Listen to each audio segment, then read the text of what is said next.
चलिए दोस्तों, और कल का क्लास को थोड़ा सा आगे बढ़ाते हैं। कल क्वेश्चन नंबर 3 तक किए थे, आज क्वेश्चन नंबर 4 करते हैं। क्वेश्चन नंबर 4 है, सवाल ये है कि यदि 15 cot a बराबर 8 है तो sin a और sec का मान ज्ञात करें। तो क्या दिया है, 15 cot a बराबर 8 है, तो हमको cot a का वैल्यू निकाल लेते हैं। cot a बराबर 8/15 हो गया। अब cot का फॉर्मूला हम लोग जानते हैं, tan का ही उल्टा होता है, tan का होता है p/b, तो cot का क्या होगा, b/p, यानी b/p, यानी b का वैल्यू मेरा 8 हो गया और p का वैल्यू 15 हो गया। हमको क्या नहीं दिया है, h नहीं दिया है। चलिए h निकालते हैं। h निकालने के लिए फॉर्मूला पढ़ते हैं, h² बराबर p का स्क्वायर प्लस b का स्क्वायर, यानी हाइपोटेनियस का स्क्वायर बराबर perpendicular square plus base square.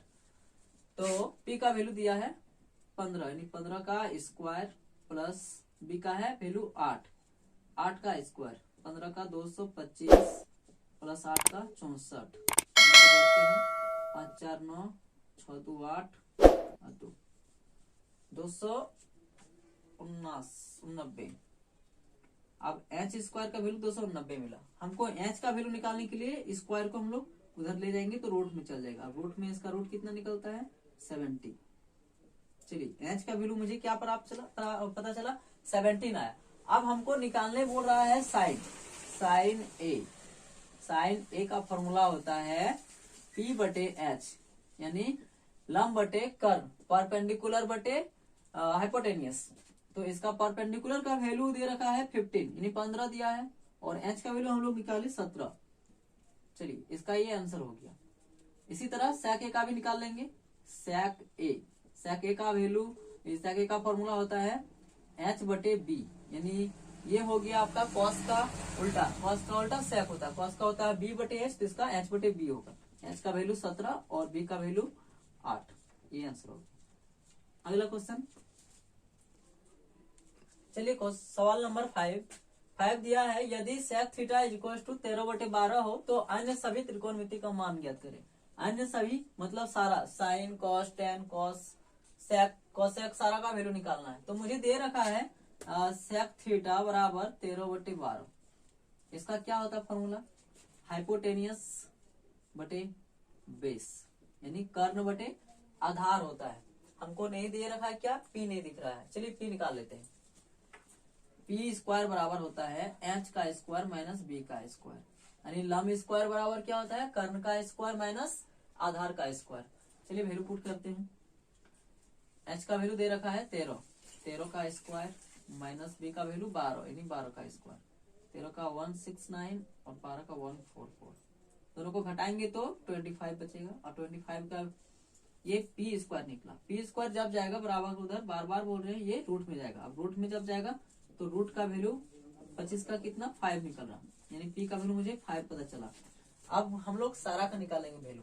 Sine theta का निकालना है, कॉस थीटा का निकालना है, फिर टेन थीटा का निकालना है, फिर कॉस थीटा सेक का तो दे रखा है, कोसेक का निकालना है, और कॉट थीटा का निकालना है।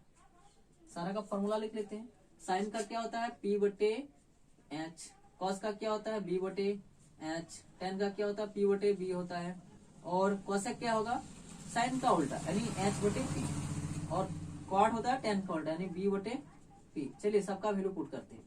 p का वैल्यू कितना दिया 5, यानी 5, और h का वैल्यू कितना है 13, 5/13, और b का वैल्यू इसका क्या है 12 है, और h का वैल्यू 13, और इस टेन थीटा का, इसका p का वैल्यू कितना है p5 निकालें, p5 और b कितना है 12, h कितना है 13 और p कितना है 5, और कॉट का क्या है कॉट p, b का वैल्यू 12 और p का वैल्यू 5। चलिए ये सारा आंसर हो गया। इस प्रकार से हम लोग सॉल्व करेंगे अगला क्वेश्चन को भी। चलिए दोस्त, सवाल नंबर 6 में बोल रहा है, यदि कोण ए और कोण बी न्यून कोण हो, जहां दिया है cos a बराबर cos b, तो हमको दिखाइए कि कोण a बराबर कोण b। देखिए इसका जो फिगर बनेगा, ये साफ साफ क्वेश्चन में बता रहा है कि कोण a और कोण b न्यून कोण है। इसका मतलब ए और बी हम लोग समकोण नहीं ले सकते हैं। इसका हम लोग चलिए सी को हम लोग समकोण ले लेते हैं। और एक एंगल को हम लोग ए को यहाँ पर न्यूनकोण दर्शाते हैं यहाँ पे। और इसी प्रकार और एक हम लोग त्रिभुज बनाते हैं जिसको न्यूनकोण हम लोग बी दिखाते हैं और सी समकोण रहेगा और ए यहाँ पर इसका कोण।